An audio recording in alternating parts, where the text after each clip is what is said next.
Ang aming nakita, ang aming narinig, ang aming ibinabalita sa Pilipinas at sa buong mundo.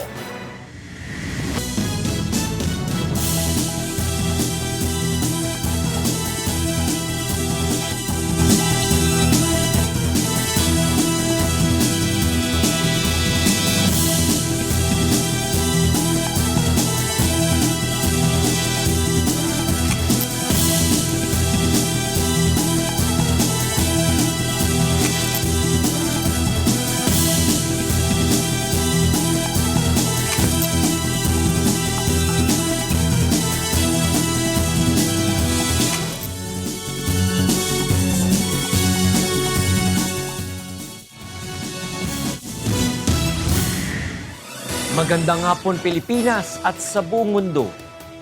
Sa ulo ng mga balita. Mga magsasaka at pulis nagpalitan ng akusasyon sa isinagawang Senate investigation sa madugong Kidapawan dispersal. Philippine National Police at Armed Forces of the Philippines mataas ang kumpiyansa na magiging payapa ang halalan sa Mayo. Registered voters list inilabas na ng Embahada ng Pilipinas sa Canada para sa Ottawa, Toronto at Manitoba. Mga Pilipino sa Canada hinihikayat na makiisa sa halalan. Senator J.V. Ejercito at iba pang akusado sa umano'y maanumalyang pagbili ng mga armas ng San Juan City nakapagpiyansa na sa Sandigang Bayan. Manny Pacquiao naging emosyonal sa huling press conference ng laban nila ni Timothy Bradley sa Linggo. Ngayon po ay araw ng Huwebes, ikapito sa buwan ng Abril taong 2016. Tayo po ay sabayang napapanood sa 1,360 satellite monitoring centers sa buong Pilipinas at sa buong mundo sa pamamagitan ng live streaming sa www.untvweb.com. Una sa ating mga balita ngayong hapon. Ilalabas na ng Bureau of Customs o BOC mula sa Batangas Port ang 11 container na naglalaman ng libu-libong plaka na naharang matapos questionin ng Commission on Audit o COA ang ginawang bidding ng Land Transportation Office o LTO. Ito ang balita ni Sherwin Kulubong. Tiniyak ng Bureau of Customs na sa lalong madaling panahon ay mailalabas na sa Port of Batangas ang 11 container van na naglalaman ng 300,000 plaka ng sasakyan. Ayon kay Customs Commissioner Alberto Lina, ite-turn over nila sa Land Transportation Office ang mga plaka upang agad nang maibigay sa mga motoristang matagal nang naghihintay. Inaantay na lang namin yung final signature ng secretary. Actually, doon na siya nalalabas o turnover. Natenga sa Batangas Port ang mga plaka matapos mabigo ang consignee nito na magbayad ng 40 million pesos na duties and taxes. Nag-ugat ang pagkakadelay ng kargamento sa kwestiyon ng Commission on Audit sa bidding ng LTO na umano'y labag sa Government Procurement Reform Act. Noong April 2015, naglabas ng Notice of Disallowance ang COA matapos umanong mabigo ang LTO na magbigay ng dokumento hinggil sa pag-award ng 3.8 billion pesos contract sa Dutch company na Nieriem, Bibigos at Power Plates Development Concept. Iniimbestigahan rin ito matapos mapaulat ang di umano'y pagpabor sa kumpanya sa kabila ng kawalan nito ng kakayahang pinansyal. Ayon kay Commissioner Lina, kapag nailabas na ang mga plaka ay mareresolba na ang backlog sa pag-issue ng vehicle plates. Hindi naman binanggit ni Lina kung pinayagan na ng COA ang motion to lift the Notice of Disallowance na inihain ng LTO noong 2015. Yung mga nangangailangan ng plaka kasi yung UNI, yung iba dyan, bayad na, wala pang plaka, di ba? Yung ikaw din, wala ka pa yung plaka mo. Ay di mabibigay na yung plaka mo, 300,000 pesos. Makakatulong yon. Samantala, sinabi rin ng BOC na handa nilang ibigay sa mga magsasakang apektado ng El Nino phenomenon ang mga nakumpiska nilang sako-sakong bigas. Kung may seizure tayo at bago i-auction, di ba? Yun po pwede namang mag-decide tayo na i-donate na lamang doon sa mga nangangailangan. Ang kailangan lang doon permiso ng Secretary of Finance. Sa ngayon ay hinihintay na lamang ng Customs ang report ukol sa naharang na panibagong 10 container ng bigas at kung maaari na itong ipamahagi sa mga nangangailangan. Mula rito sa Laguna, Sherwin Kulubong, UNTV News Worldwide. Binawi naman ng Land Transportation Office o LTO ang inilabas nitong kautusan na nagbabawal sa mga vintage car sa mga lansangan tuwing weekdays. Ito ang balita ni Monokson. Pansamantalang ipinagpaliban ng Land Transportation Office ang pagpapatupad ng kautusan na naglilimita ng mga vintage car sa mga lansangan. Ayon sa LTO, hindi na muna nila ipatutupad ang kautusan habang nakabinbin pa ang konsultasyon sa mga auto group at car owners. Batay sa inilabas na administrative order ng LTO noong March 1, maaari na lamang gamitin ang mga vintage motor vehicles tuwing weekend at holiday. Sinabi ni LTO Chief Attorney Roberto Cabrera na nais lamang nilang masiguro ang kaligtasan ng publiko kaya nila naisip ito. Mahirap po kasi na meron ho kayong isang Mitsubishi, ang nakakabit pong pyesa ay Toyota. So that would now be an issue of roadworthiness, safety, not only to the driver and his passengers, but also yung kasama ho niya sa kalye. Karamihan din aniya sa mga vintage car ay walang tinatawag na source document. Marami hong sasakyan dyan na hindi ho nila marehistro dahil wala ho silang tinatawag na source documents. Ito po yung pinanggalingan, ito ho yung proof of payment ng taxes po. So, nasa pag-aari na po nila yan. Pwede ho yung iba, marami ho dyan na mana po nila.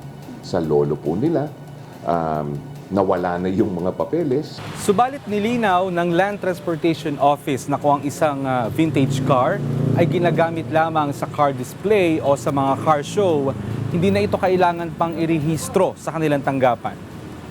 Hindi naman ito ikinatuwa ng ibang mga car group at vintage car owner dahil hindi naman nila ito dumadaan sa public consultation. Ang pagkaintindi ko po sa daang matuwid, kailangan transparent. Dapat nakikita ng public kung ano yung nangyayari. Para naman sa isang vintage car owner na nagmamay-ari ng 1942 MB Willis na Jeep, ang dapat anyang unahin na alisin ng LTO sa mga lansangan ay ang mga lumang sasakyan na wala na talaga sa maayos na kondisyon. Is unnecessary and it targets the wrong people, mainly because classic cars, vintage cars are very well and professionally maintained. They're maintained to a higher standard than most. Gagawa ang LTO ng bagong draft ng naturang kautusan batay sa mga magiging resulta ng kanilang pakikipag-usap sa mga vintage car owner at ibang grupo. Mon Hokson, UNTV News Worldwide. Hiniling ng isang dating kongresista sa National Telecommunications Commission o NTC na bawiin ang 700 MHz frequency sa tatlong telecoms. Ito ang balita ni Grace Cassie. Naghain ng complaint sa National Telecommunications Commission ang dating kongresista na si Attorney Alex Suplico. Hiniling nila sa NTC na bawiin sa tatlong telcos ang 700 megawatts frequency na umano'y hindi naman ito ginagamit. Ito anya ang dahilan kaya nagiging mabagal ang internet connection sa bansa. This complaint against three companies. The companies are White Tribe, New Century, and High Frequency. These three companies are holding or warehousing or staying on the 700 megahertz. The 700 megahertz is a frequency that is very powerful. Sinabi pa ni Suplico na kung maibabalik ang 700 megawatts frequency sa NTC at ibigay ito sa ibang telcos, ay tiyak na bibilis at lalawak ang internet connection na ating nagagamit. Dagdag pa nito na ang mga nasabing frequency ay pag-aari ng gobyerno kaya maaari din itong bawiin sa mga telcos kung hindi ito ginagamit sa tama. Hindi po ginagamit ito in violation of the congressional franchises of these three companies and in violation of the provisional authorities issued to them by the National Telecommunications Commission. Tiniyak naman ng NTC na pag-aaralan nito ang complaint ni Suplico kung may basihan na bawiin at ipamahagi sa ibang telcos ang nasabing frequency. Wala pa namang ibinibigay na pahayag ang tatlong telcom na inirereklamo ni Suplico. Grace Casin, UNTV News Worldwide. Lumagda sina Pangulong Benigno Aquino III at ang bumibisita sa bansa na si Monaco Prince Albert II sa isang Framework Cooperation Agreement. Ito ang balita ni Nel Maribuhok. Malugod na tinanggap ni Pangulong Benigno Aquino III si Monaco Prince Albert II at ang kanyang delegasyon sa Palasyo ng Malacanang kaninang umaga. Ito ay bahagi ng 2-day official visit ng Prinsipe ng Monaco sa Pilipinas. Dito nagkaroon ng pagpupulong ang dalawang lider ng bansa. Pagkatapos nito ay ilang framework agreement for cooperation ang nilagdaan ng dalawang bansa na may kaugnayan sa ekonomiya, scientific, humanitarian at disaster risk reduction and management at environmental cooperation. The agreement will establish a firm foundation upon which further growth in our relations can be achieved, particularly in the areas of economic, scientific, and humanitarian partnerships, and of course, environmental protection. Through our conversations, we have shared and discussed the problems faced by both our nations and which transcend our borders. Our points of convergence concern environmental matters for future generations and the preservation of our planet based on a sustainable development model. Pinasalamatan rin ni Pangulong Aquino ang Sovereign Prince dahil sa pagtulong ng Monaco sa Pilipinas lalo na kapag may kalamidad. Si Prince Albert ay kilalang advocate ng environmental protection. Ito ang kanyang kauna-unahang pagbisita sa Pilipinas bilang head of state. Pagkatapos ng pagbisita sa Malacanang, agad na tutungo sa Palawan si Prince Albert upang bisitahin ang Tubataha Reefs National Park na ayon sa prinsipe ay may extraordinary marine biodiversity na marapat protektahan sa lahat ng paraan. Ang pagbisita ng Monaco Prince ay kasabay na rin ng pagdiriwang ngayon ng ika-10 anibersaryo ng pagkakatatag ng diplomatic relations ng Monaco at Pilipinas. Nel Maribuhok, UNTV News Worldwide. Bukod sa Tarlac, dadalhin din sa Antique Province ang High Mobility Artillery Rocket System ng US Marines bilang bahagi ng Balikatan 2016. Ito ang balita ni Rosalie Cos.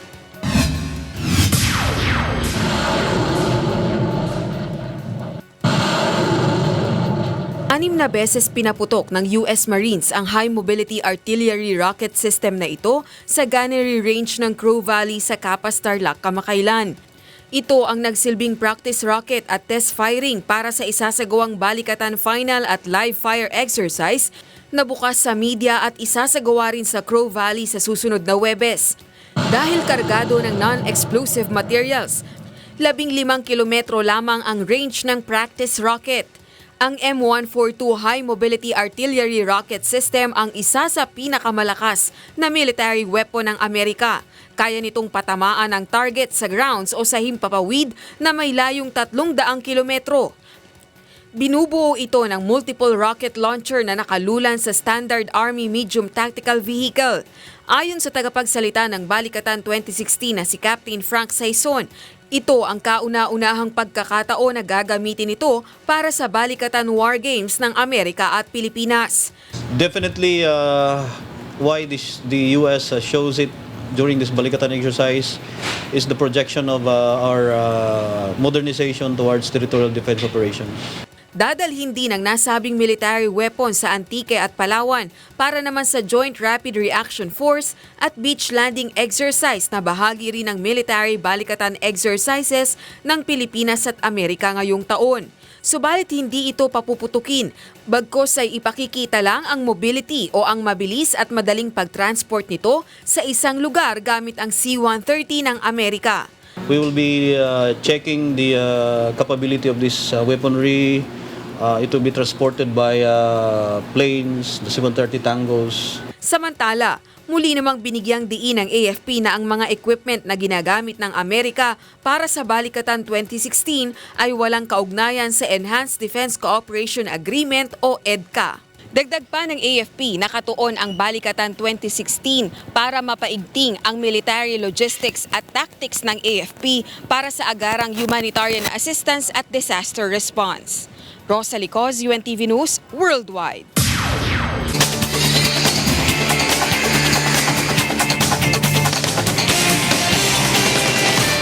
Tiwala ang Armed Forces of the Philippines o AFP at Philippine National Police o PNP na magiging tahimik ang halalan sa Mayo dahil sa ginagawa nilang pangangalaga sa seguridad. Ito ang balita ni Lea Ilagan. Lumagda sa Joint Operational Guidelines ang Philippine National Police at Armed Forces of the Philippines para sa ipatutupad na seguridad sa May 9 elections. Ayon kay PNP Chief, Police Director General Ricardo Marquez, magtutulungan sila upang mapanatili ang kaayusan sa bansa bago at pagkatapos ng halalan. Kasama rin sa mga pagpupulong para sa security plan ang iba't ibang ahensya ng pamahalaan na inatasan ng COMELEC ngayong halalan. We will now move forward with our security operations with greater resolve and efficiency. As the nation's vanguards of peace, we will not allow lawless elements to destroy the sanctity of the ballot. Puspusan din ang pagtugis ng Armed Forces of the Philippines sa mga threat groups upang hindi na madagdagan ang 3 naitalang election-related incidents. We will continue to pursue and cultivate the decrease of election-related incidents, and which shall consequently lead to a credible, honest, orderly, and peaceful conduct of the forthcoming elections. Kasabay nito ay muling nanawagan ng AFP at PNP sa COMELEC na ibigay na ang kabuoang budget nila para sa eleksyon. Sa hiling na 840 million pesos na budget ng PNP, nasa kulang 500 million pesos pa lamang ang naibibigay ng COMELEC, habang wala kahit 1 sentimo ang naibibigay sa hiling na 338 million pesos na budget ng AFP. Pangako naman ng COMELEC, pag-aaralan nilang mabuti at mamadaliin ang proseso upang agad na maibigay ang kailangan ng PNP at AFP. May budgetary constraints din ang proseso natin sa pamahalaan, pero pinag-aaralan po namin at gusto po natin maging mapayapa at ang ating halalan, at gusto po rin natin na malaya ito para sa ating mga botante. Sakaling mabigo ang COMELEC na ibigay ang kompletong pondo, tiniyak naman ng mga pulis at sundalo na gagawin pa rin nila ang kanilang tungkuling magbantay sa seguridad sa abot ng kanilang makakaya. Leia Ilagan, UNTV News, Worldwide. Kinwestiyon ni Senate Minority Leader Juan Ponce Enrile ang timing ng paglalabas ng kaso laban sa ilang opposition senator sa panahon ng kampanya. Ito ang balita ni Brian De Paz. Nagtataka si Senate Minority Leader Juan Ponce Enrile kung bakit sa panahon ng eleksyon naglabasan ng kaliwat ng kaso ng mga kandidatong hindi kaalyado ng administrasyon. Reaksyon ito ni Enrile sa plunder charges laban kay Senador Ferdinand Bongbong Marcos Jr. at kasong graft naman kay Senador Joseph Victor Ejercito na pawang mga oposisyon. The timing is suspect. That's all I can say. The timing is suspect. Why now? For 10 years? For 6 years? When this ombudsman took over? Naniniwala si Enrile na ito ay dahil sa pagkandidato ni Marcos bilang pangalawang pangulo. Why now? That is a candidate for vice president and critical to the administration. He will be elected even if he is in jail. He will make the Ilocanos determined to put all their votes for him. You know, the Ilocano vote runs from the north all the way to Mindanao. Nagtataka rin si Enrile kung bakit ang ibang mambabatas na kaalyado ng administrasyon na may irregularidad sa paggamit ng pork barrel ay hindi kinakasuhan. I know of people who were also like us used their PDAF, but they were never charged. But the only thing is that they are members of the Liberal Party. Ayon naman kay Marcos, siguro galing sa Pangulo pa yan. Dahil ang Pangulo ang nangunguna sa pagbabati ko sa akin. Kaya hindi siguro magtataka kung lumabas na diyan galing yan. Pero hindi kami magkasama, hindi kami magkaalyado. Kaya we can expect na sa darating na ilang linggo, baka dumami pa yan. Sagot rito ng Palasyo ng Malacanang, walang kinalaman ng pamahalaan sa mga kinakaharap ni Senador Marcos. Ayon kay Presidential Communications Operations Office Secretary Sonny Coloma, walang kinalaman ng Pangulo sa plunder case na isinampa kay Marcos ng anti-corruption group. Anya, maiging harapin na lamang ng senador sa proper forum. Brian De Paz, UNTV News, Worldwide. Ilang araw na lang bago ang pagsisimula ng overseas absentee voting sa buong mundo, ay inilabas na ng Embahada ng Pilipinas sa Canada ang opisyal na listahan ng ating mga kababayan na maaaring makaboto. Panawagan naman ang ating embahada sa mga Pilipino makiisa sa halalan. Ito ang balita ni Noel Poliarco.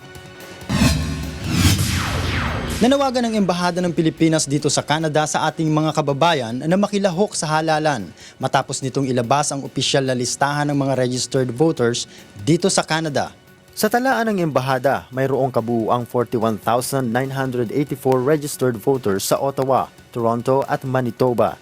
Under this system, registered overseas voters shall personally appear at the Philippine Embassy or Consulate or at a field voting station outside Ottawa, Toronto, and Vancouver. The schedule for this field voting will be announced on the websites of our posts. Or they can pick up or request to have their ballot mailed to them by the embassy or consulate. If you would like to cast your vote personally, you can come with your ballot. But if, for example, you come to us and we have already mailed your ballot, you will be advised to wait for your ballot to arrive. And then when it arrives, you can come and cast your vote personally. Or, alternatively, you can mail it. Hinikayat ni Ambassador Garcia ang ating mga kababayan na makiisa sa halalan. Just because we are here, nandito tayo sa malayo, don't think that your vote does not count. Far from it. In fact, it's very important that you exercise your right, this suffrage's right to vote. Kasi nandito kayo, you could very well determine the course of the future of our country. Samantala, magsasagawa rin ngayong araw ng final testing at sealing ng vote counting machines o VCM ang mga representatives ng konsulado na binuksan sa publiko at media. Ayon kay Ambassador Petronilla Garcia, dapat na maging matalino ang ating mga kababayan sa pagboto at kilalanin kung sino ang magseserbisyo ng totoo sa kapakanan ng sangbayanang Pilipino. Mula rito sa Ottawa, Canada, Noel Poliarco, UNTV News, Worldwide. Susunod sa ito ang balita. Senator J.B. Ejercito at iba pang akusado sa umano'y maanumalyang pagbili ng mga armas ng San Juan City nakapagpiyansa na sa Sandigan Bayan. May-ari ng Globe Asiatic na si Delphine Lee inireklamo ng tax evasion ng BIR.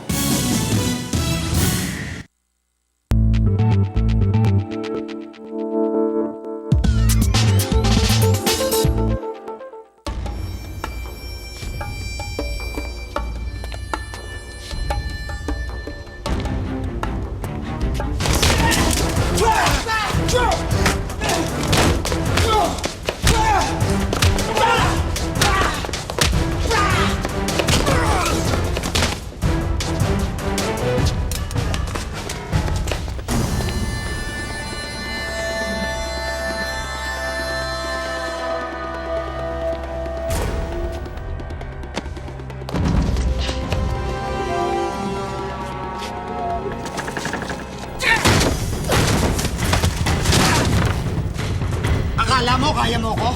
Magkasal ka na pag nakakahinga ka ba? Ano, ha? Paano kung hindi na palalaro ang karahasan sa mga nanonood na kabataan? Tulungan mo ako, please! Parang ako, matutulungan mo ako! Ano ba yan?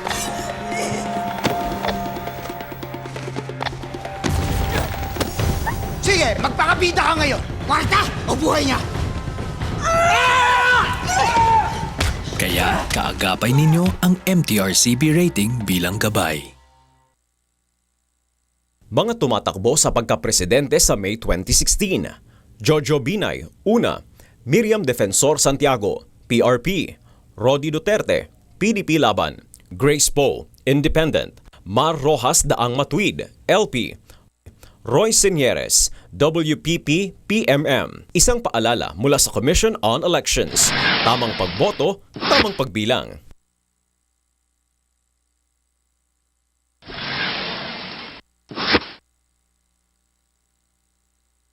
Mga tumatakbo sa pagka-vice presidente sa May 2016. Alan Peter Cayetano, Independent. Chis Escudero, Independent. Gringo Honasan, una.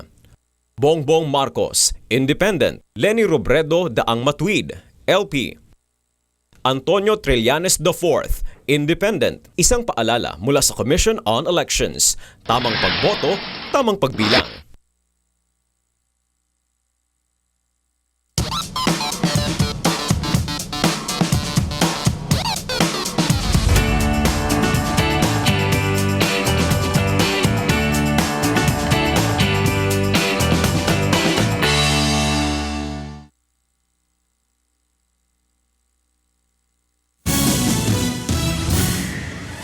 Nagbabalik ang Ito ang Balita. Para sa mga bumabiyahe, alamin muna natin ang sitwasyon sa mga lansangan sa oras na ito. Mula sa Elliptical Road, ito ang balita ni Monokson Live. Mon, kamusta na dyan? Magandang hapon, Attorney Reg. Medyo nagkakaroon na ng pagbagal sa daloy ng mga sasakyan dito sa may Elliptical Road para sa mga uuwi po dyan sa may area ng ferry na dadaan po ng Commonwealth. Narito ang sitwasyon ng traffic. Kung galing po kayo dyan sa may Quezon Avenue, papunta po rito sa may Elliptical Road. Dyan pa lamang pagtawid po ng EDSA, papasok po rito sa may Elliptical Road ay medyo mabagal na po ang daloy ng mga sasakyan. Moderate traffic po tayo starting po dyan sa may kanto ng Quezon Ave at Elliptical Road at maging hanggang dito po sa may tapat ng East Avenue. Mabagal po ang daloy ng mga sasakyan. Maging dyan sa may tapat po ng Quezon City Hall ay mabagal ang usad. Tuloy-tuloy po yan ang hanggang dyan sa may area naman ng Commonwealth sa may Philcoa na kung saan ay slow moving po din sa area na yan. Pero makalagpas naman po dyan sa may area ng Philcoa, maging maluwag naman po ang pagbiyahe hanggang dyan sa may area ng Tandang Sora, tuloy-tuloy na po dyan sa may Batasan at hanggang sa Fairview. Sa mga babalik po ng Elliptical Road, galing po dyan sa may area ng Fairview, walang masyadong maging problema sa daloy ng mga sasakyan sa lugar na yan. Partikular itong kahabaan ng Commonwealth at dyan sa may Tandang Sora. May kaunting delay pero after po nyan ay maging maluwag naman ang pagbiyahe hanggang dito sa may area ng Quezon City Circle. Ang tapat po ng Visayas Avenue ay wala rin magiging problema hanggang sa may kanto ng North Ave. Subalit sa mga pupunta po ng Muñoz sa dadaan sa North Avenue, medyo mabagal na po ang daloy ng mga sasakyan. Diyan pa lamang sa may kanto ng Mindanao, tapat po ng Trinoma at diyan sa may area po ng SM North going po ng Muñoz area. Sa mga bibiyahe naman going po ng Cubao, ang East Avenue ay walang maging problema. Magkabilang linya po ay maluwag. Yun na nga lamang, medyo mabagal na po ang daloy ng mga sasakyan dyan po sa may kanto ng Kamuning. Ito namang area po going po ng Maynila sa mga dadaan po ng QAV. Wala pong problema ang papunta po sa Maynila kahit yung pagtawid po ng EDSA ay maluwag din tuloy-tuloy hanggang sa may West Avenue, kanto ng Roosevelt at hanggang sa may G. Araneta. Yung mga uuwi po ng QC from Quiapo area, traffic na po itong area ng Espanya at medyo may pagbagal sa Welcome Rotunda pero after po niyan, maging maluwag naman ang inyong pagbiyahe. Maliban na lamang po, may counting delay sa palitan ng stop and go sa kanto ng Roosevelt at kanto po ng Timog. Paalala sa ating mga kababayan, araw po ng Huwebes hanggang mamayang alas 7 po ay pinapatupad ng MMDA itong number coding. Bawal po sa mga lansangan ang mga sasakyang may plate number na nagtatapos sa 7 at sa 8.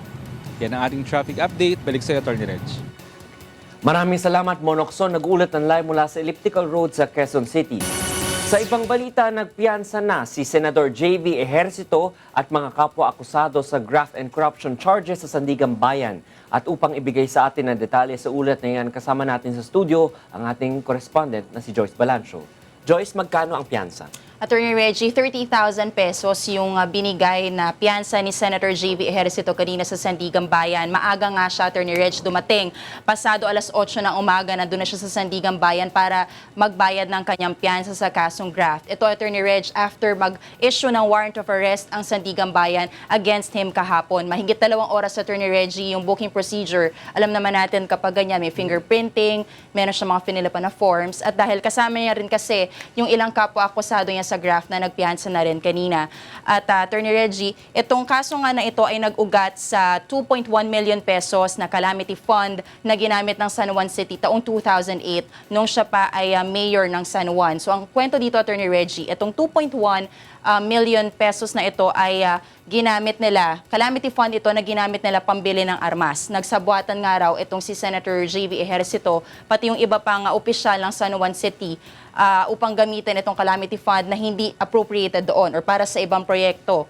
At itinakda, Attorney Reggie, yung pagbabasa ng sakdal o arraignment kay Senator JV at iba pang kapwa-akusado sa April 18. Samantala, Attorney Reggie, maliban siya sa graft, nahaharap din sa hiwalay na kaso naman na illegal use of public funds sa 6th Division si Senator JV. kaugnay pa rin yan dyan sa calamity fund na nagamit nga pambili ng armas. At kapwa-akusado niya dyan yung ilang dating city councilors, kabilang na yung kasulukuyang vice mayor ngayon ng San Juan na si Francis Zamora. At ayon nga kay Senator Ejercito, ang pamilya ng mga Zamora ang umano'y nasa likod ng pagsasampa ng kaso. Pakinggan natin ang pahayag ni Senator JV Ejercito. May sarili silang legal team at ang utos nila nung pinalalaglag ako. Nung kakampi pa kami, tinawag ni Ronnie Zamora at aming konsyel at ang gusto niya mangyari, ituro ako na ako daw ang may kasalanan ng lahat. Kasi Attorney Reggie, itong darating na local elections, magkalaban sa pagka-mayor si Francis Zamora, pati yung ina ni Senator JV Ejercito na si Gia Gomez. Dagdag pa ng senador kanina, wala namang irregularidad sa pagbili ng mga armas ng San Juan dahil para naman ito sa security ng lungsod. Pakinggan natin muli si Senator Ejercito. As mayor, at that time, the peace and order was really bad, so yun lang. Kung gusto lang makulong dahil pinoteksyonan ko ang aking pong constituents, then so be it. Samantala, Attorney Reggie, nagbigay naman ng pahayag ang Vice Mayor ng San Juan City na si Francis Zamora at itinanggi nga niya na ang pamilya niya ang nasa likod ng kasong ito. Pakinggan natin ang pahayag ni San Juan Vice Mayor Francis Zamora. Hindi totoo yun. Nagkaroon kami ng meeting, mga konsyal, sapagkat pareho-pareho kaming kasama rin dito sa kasong ito eh.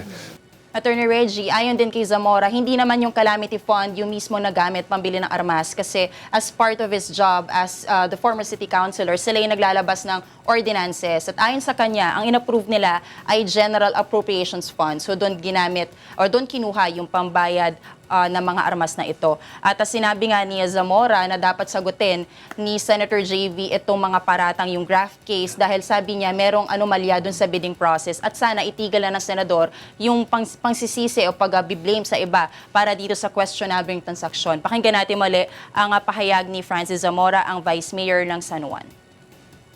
Alam nyo, lahat ng narinig natin sa kanya, puro paninisi sa iba. Kesyo daw merong laban sa local politics sa San Juan, kasalanan daw ito ng mga Zamora. Pero tingnan yung ebidensya na hawak mismo ng ombudsman. Attorney Reggie, itong kaso naman na illegal use of public funds sa Sandigan Bayan 6th Division, hindi pa ito gumugulong. So ngayon, hindi pa sila naglalabas ng warrant of arrest against Senator JV, Vice Mayor Francis Zamora, and other accused. Kasi ngayon, kailangan muna nalang i-resolve yung inihaing motion for judicial determination of probable cause ng mga akusado. Joyce, April 18 na yung arraignment dito sa graft and corruption case na hinaharap ni JV Ejercito. No? Magpa-file ba sila ng any motion to postpone that arraignment para makapag-file sila ng motion to dismiss or motion to determine probable cause? Attorney Reggie, actually, before maglabas ng warrant of arrest ang Sandigan Bayan 5th Division, meron silang inihain, yes, na motion for judicial determination of probable cause.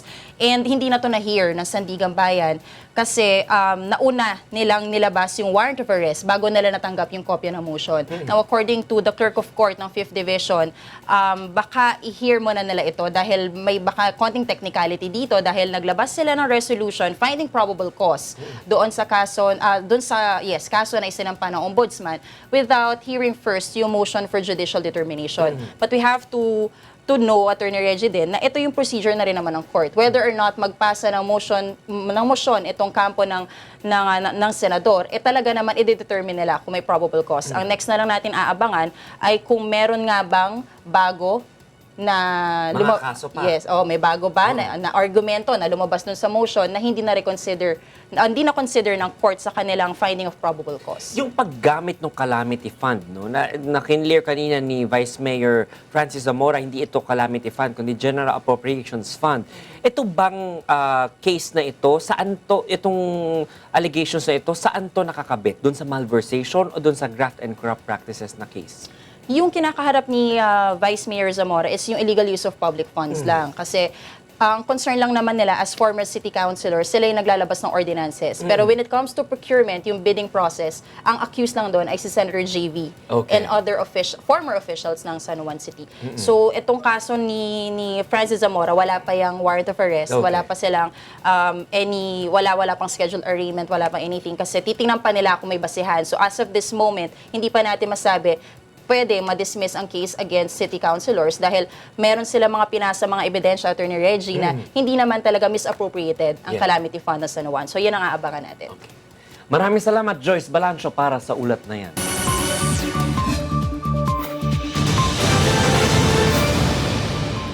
Alamin naman natin ang latest sa lagay ng panahon mula kay Ray Pelayo na nasa UNTV Weather Center. Ray, may ibang weather system ba na makapagpapalamig sa temperatura natin dahil napakainit na? Magandang gabi, Atty. Reggie. Sa ating mga kasambahay, wala pa rin nakikita na ibang weather system na gaya ng LPA o Bagyo ang Pag-asa na nakakapekto sa ating bansa. Pero yung eastern section ng Pilipinas, bukas mas malaki ang tsansa na magkaroon ng ilang mga pagulan, lalo na sa area ng Bicol at Quezon. Pero sa ngayon naman, yung ating mga kasambahay na mga isda ay free naman na pumalaot sa anong baybayin ng ating bansa, Atty. Reggie. Sige, Ray, ibigay mo na ang kabuuan lagay ng panahon sa Magdamag.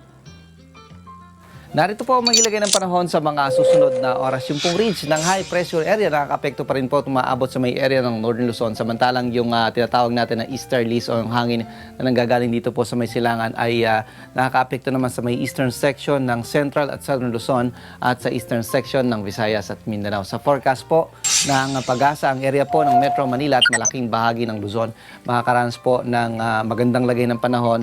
Pero yung pong area ng Cagayan, Isabela, Aurora, Quezon hanggang dito po sa may region ng Bicol ay may tsansa po na magkakaroon ng makulimlim na papawirin sa ilang oras po at makakaranas din po dyan ng isolated thunderstorms. Sa Science Garden sa Quezon City, maaari pong mabot bukas sa 34 degrees Celsius ang maximum temperature. Tuwing po 36, Baguio 15 to 25 at sa may area po ng Puerto Princesa sa Palawan hanggang 33 degrees Celsius. Partly cloudy to cloudy skies din po ang area ng Visayas.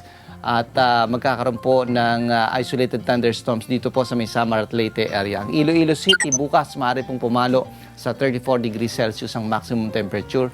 32 sa Metro Cebu, Tacloban City naman hanggang 32 degrees Celsius. Ang Mindanao ay bahagya maulap hanggang sa maulap na papawirin. Pero mas malaking bahagi po ng araw bukas ay makakaranas po ng malinsang temperatura, lalo na po sa may area ng Metro Davao at Zamboanga City na maaaring umabot sa 35 degrees Celsius ang maximum temperature, pero ang Cagayan de Oro hanggang 33 degrees Celsius. Ang ating pong sunrise, 5:47 a.m. at naman pong sunset, 6:09 p.m.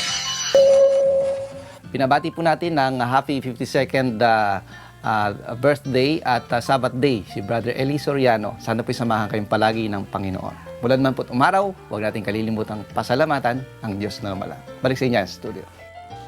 Maraming salamat, Ray Pelayo mula sa UNTV Weather Center. Nakapagtala naman ng halos 100 insidente ng forest fires ang Department of Environment and Natural Resources o DENR sa buong bansa sa first quarter pa lamang ng 2016. Nagbabalik si Ray Pelayo. Kumalat na sa mahigit sa 100 hektarya ang sunog sa Mount Apo. Ayon sa DENR, patuloy pa rin ang ginagawang pag-apula sa forest fire na isa lamang sa naitalang 78 na insidente mula Enero hanggang Marso pa lamang ngayong taon. Kapansin-pansin nila ang pagdami ng mga insidente dahil malapit na nitong tapatan ang mga nangyaring forest fire mula 2010 hanggang 2015 na umabot lamang sa 112. Nangyari ang mga ito sa Regions 1, 3, 6, 10, 11 at sa Negros. Pinakamarami na rito ay noong 2014 kung saan nasa 78 lamang ang mga insidente ng sunog at 71 dito ay nangyari sa Cordillera Administrative Region o CAR.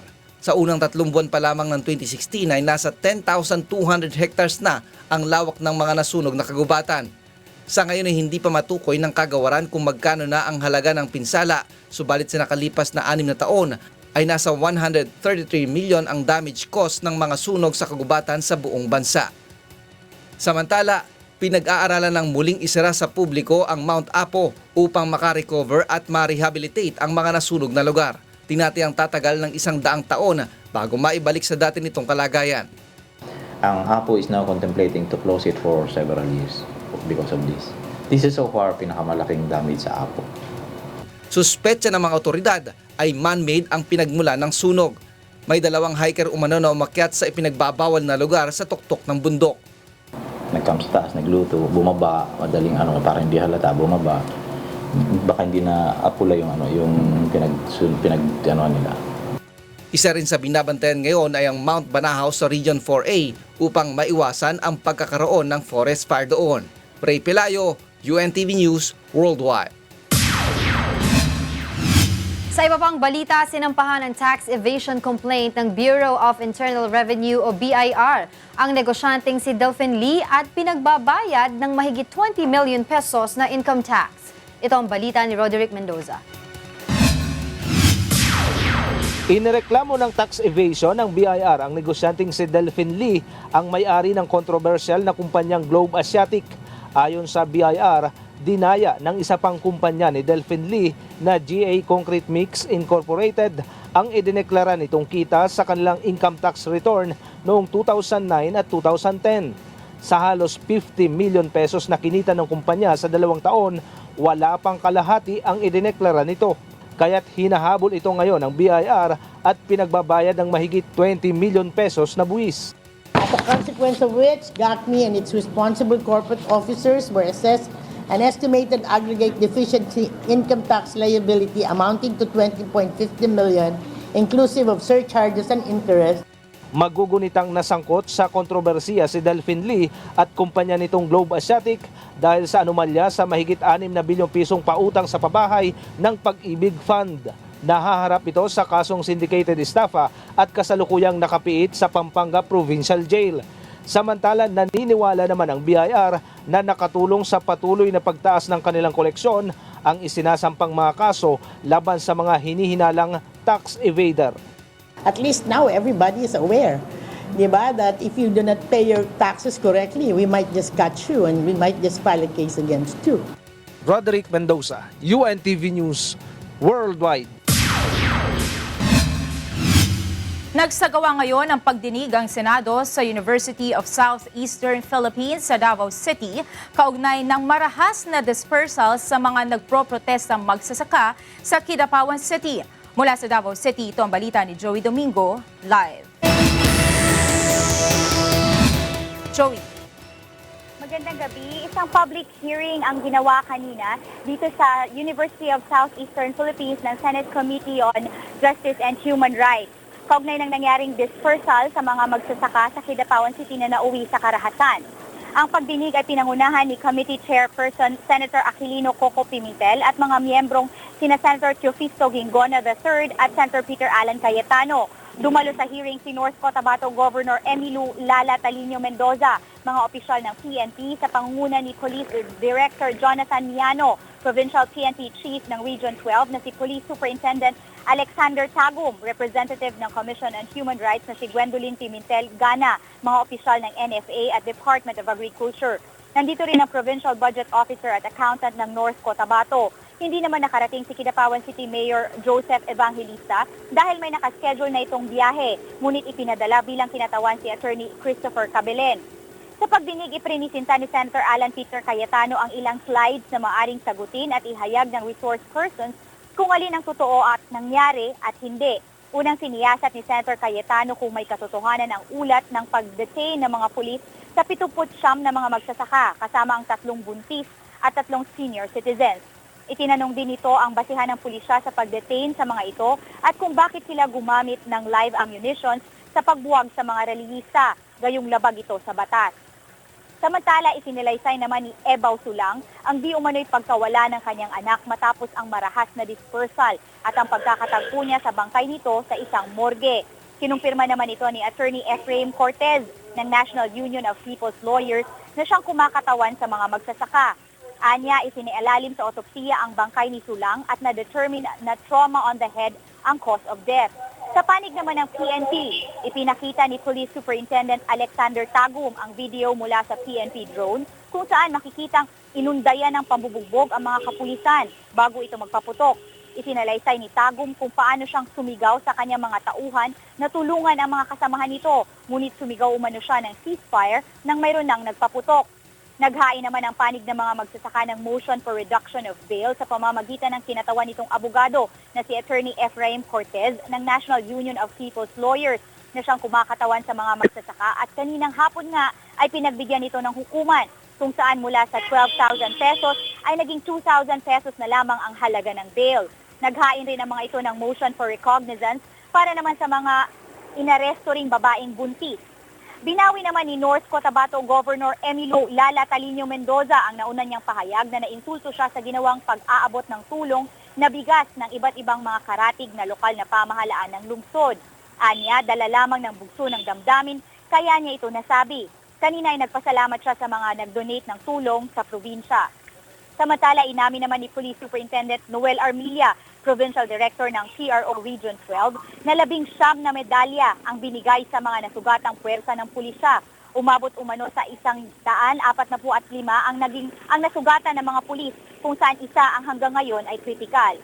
Hihintayin naman ng mga senador ang report ng pulisya tungkol sa paraffin test upang mapagbayad ang mga nagpaputok habang isinasagawa ang nasabing dispersal. Mula dito sa Davao City, balik sa'yo dyan, Monica. Maraming salamat, Joey Domingo Live na nag-uulat mula sa Davao City. At sa kaugnay na balita, pinuna ng ilang presidential candidate ang Senate hearing sa Davao City. Kaugnay pa rin sa madugong dispersal sa mga nagprotestang magsasaka sa Kidapawan City. Ito ang balita ni Brian De Paz. Nababahala ang kampo ni dating DILG Secretary Mar Rojas na maging political ang hearing ng Senado sa Kidapawan incident ngayong araw sa Davao City.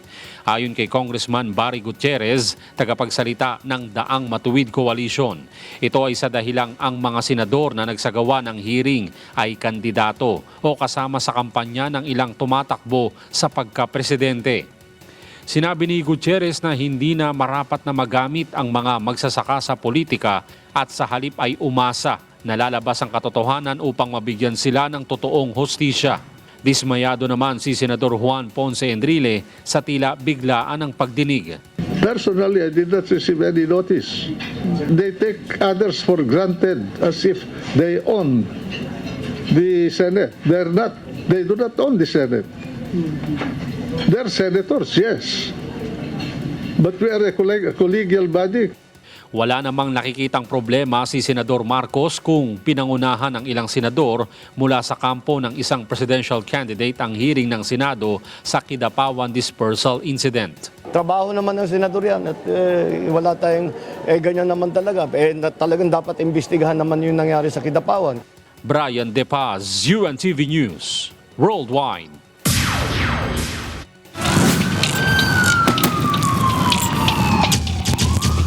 Patay ang isang kumakandidato sa pagkakonsehal sa lalawigan ng Abra matapos itong pagbabarilin ng hindi pa nakikilalang mga sospek. Ito ang balita ni Grace Doctolero. Humihingi ng hustisya ang mga kaanak ng pinaslang na konsehal ng bayan ng Baay Likuan sa lalawigan ng Abra. Ang biktimang si Crispin Maguelang, 49 anyos, ay kumakandidato sa pagkasangguniang konsehal ngayong Mayo.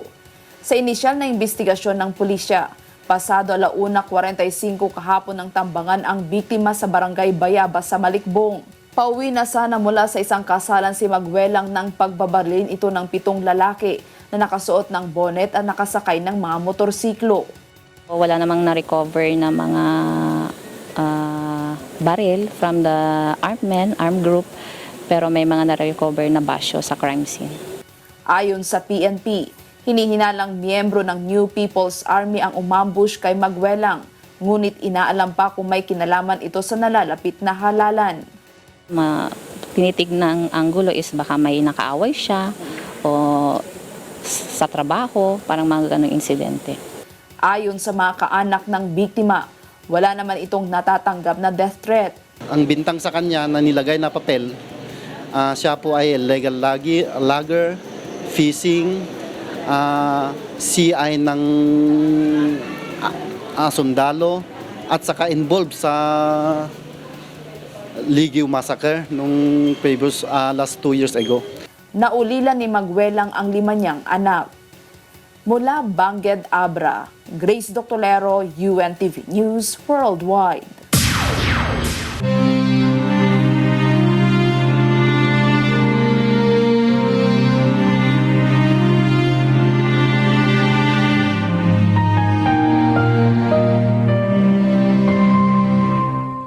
Dalawang 327 araw na po ang nakalipas mula na maganap ang malagim na Maguindanao Massacre. Ngunit hanggang ngayon ay naghahanap pa rin tayo ng katarungan sa mga biktima ng malagim na krimen. At sa tilang madilim na hinaharap ng kaso, Hindi po bibitiw ang UNTV sa labang ito hanggang makamit ang katarungan, hindi lamang para sa aming 4 na kasamahan, kundi sa lahat ng mga biktima ng karumal-dumal na pamamaslang. Susunod sa Ito ang Balita. Manny Pacquiao naging emosyonal sa huling press conference ng laban nila ni Timothy Bradley sa Linggo.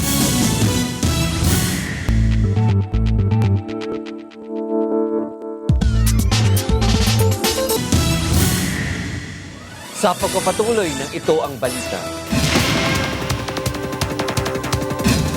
Tuloy pa rin ang operasyon ng fire volunteer sa pagbuo ng sapat na fire lanes upang maapula ang apoy sa Mount Apo. Ito ang balita ni Janice Inghente. Patuloy na nagsasagawa ng fire lines ang mga volunteers upang tuluyan ng maapula ang sunog na kumakalat sa ilang bahagi ng Mount Apo. Sa kabila ng naranasang pag-ulan kahapon, sinabi ng Bureau of Fire Protection na fire line ang ginamit nilang depensa upang mapigil ang pagkalat ng apoy sa bundok. Ang fire line ay malaking puwang o barrier na maaaring mabuo sa pamamagitan ng paghuhukay at pag-aalis sa vegetation o mga pananim na maaaring maging fuel sa sunog. Since day 1 hanggang ngayon, ang mga volunteers natin nandoon pa rin sa area at saka patuloy pa rin yung pag-enhance natin sa mga fire lines. Ayon kay Fire Chief Inspector Nestor Jimenez, mahirap apulain ang apoy dahil makapal na ang naipong mga dahon sa gubat o forest floor. Ipo ng mga dahon nasa mga 2 feet, no? 2 feet. So yung fire ay dumadaan po sa ilalim, no, sa ilalim. Sa taas hindi visible yung flame pero may umuusok. Malaki rin aniya ang naitutulong ng Bombi Bucket o paghuhulog ng yelo sa sunog gamit ang Air Force assets. Karon ginapadayon na mo kay epektibo kay siya katong grass bucket nga once nga ma-hit na mo ang target, for example asa tong nag-usok, mga 30 minutes lang mawala na yung usok kasi nag-absorb yung yung ice natin. Binabantayan rin ng mga fire volunteers ang itinuturing na century-old tree o pinakamalaking puno sa bundok na isa sa pinupuntahan ng mga hikers at mga turista. Sa ngayon, pahirapan ang pag-apula sa apoy dahil kailangan pang maglakad ng nasa 300 volunteers ng 7 oras upang makarating sa nasusunog na area. May doktor na ipinadala upang mag-check up sa kondisyon ng mga fire volunteers na nakakalanghap ng usok. Mula dito sa Davao City, Janice Inghente, UNTV News Worldwide.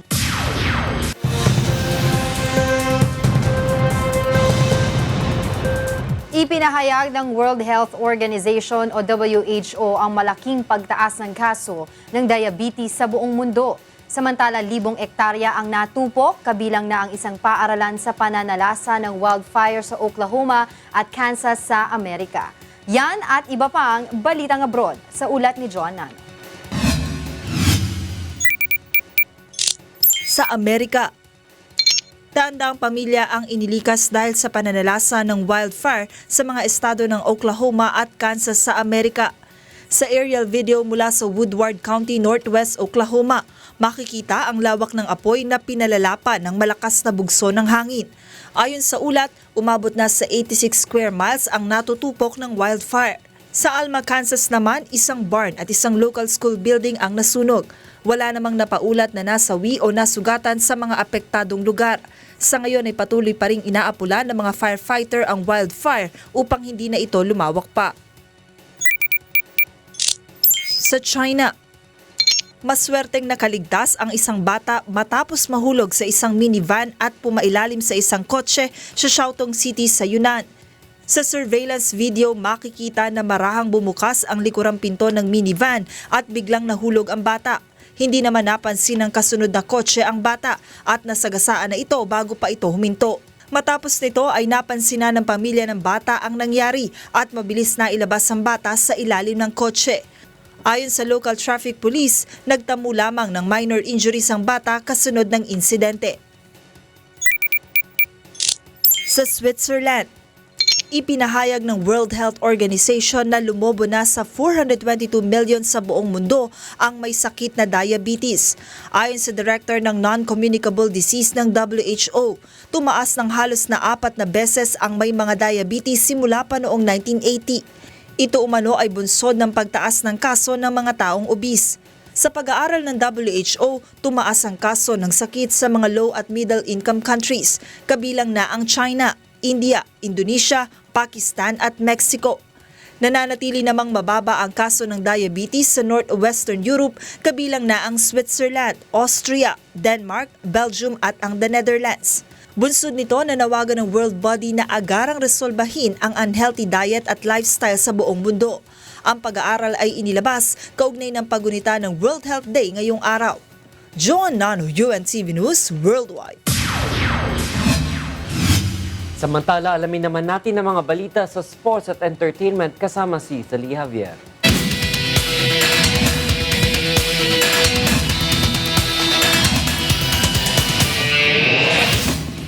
Salamat, Atty. Reg. Sina Adam Scott, Ricky Fowler at Justin Rose ang nasa listahan na magsusuot ng green jacket sa Masters ngayong taon sa Augusta, Georgia. Sa edad na 35, matindi ang pressure kay Scott na masungkit ang isa pang major sa harap ng maraming 20-year-olds na magagaling na golfer. Kung tutuusin, hindi pa naman katandaan si Scott pero dama na niya ang pagtakbo ng orasan sa kanyang pagtatangka na madagdagan ang nag-iisa niyang major victory ngayong linggo sa Masters. Isa sa malaking hamon na kinakaharap ni Scott ay ang American na si Ricky Fowler na magta-tie off bukas na umaga kasama ang kapwa-Amerikanong si Zach Johnson at Chinese amateur Jin Cheng. Isa si Fowler naman nagbabantang pumasok sa top year ng golf mula nang mapagwagihan ang Players Championship ng nakaraang taon. Nagbabalik si Justin Rose sa Augusta matapos ang kanyang second place finish kay Phil Mickelson sa 2015 Masters. Emosyonal sa kanyang huling press conference sa Las Vegas ang ating pambansang kamao kasunod ng nalalapit na laban nila ni Timothy Bradley sa linggo. Ito ang balita ni Christy Rosacilla.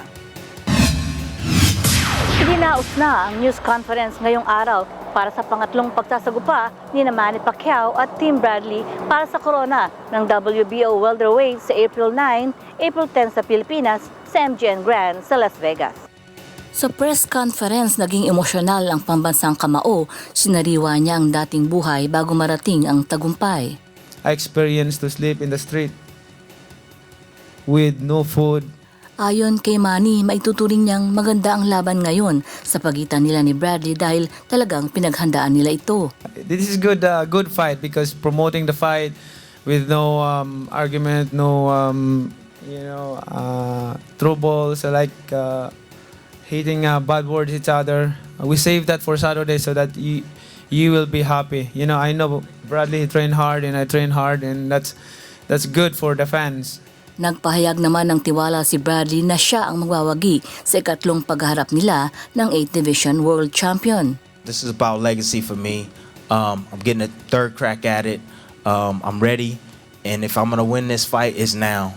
If I'm going to beat Manny Pacquiao, it's now. Nagpasalamat rin ito sa oportunidad na binigay sa kanya ng Team Pacquiao. Sa unang pagsasagupa, kontrobersyal na tinalo ni Bradley, 32 years old, ang 37 taong gulang na si Pacquiao sa pamamagitan ng split decision. Nakabawi si Pacquiao kay Bradley noong 2014 sa pamamagitan ng unanimous decision. Kaya't inaabangan ng marami kung sino ang tatanghaling kampyon sa ikatlong pagharap ni Pacquiao at Bradley. Ayon kay Bradley, itinuturing niya ang third encounter na legacy fight kaya gagawin niya ang lahat para talunin si Pacquiao. Mula rito sa Los Angeles, California, Christy Rosacilla, UNTV News Worldwide.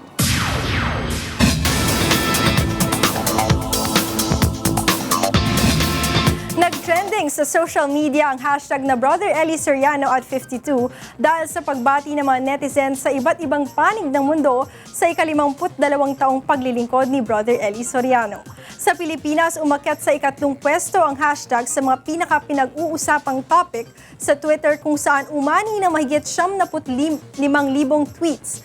April 7, 1964, nang mapagsimulang mag-aral si Brother Eli Soriano ng mga katwirang nasusulat sa Biblia.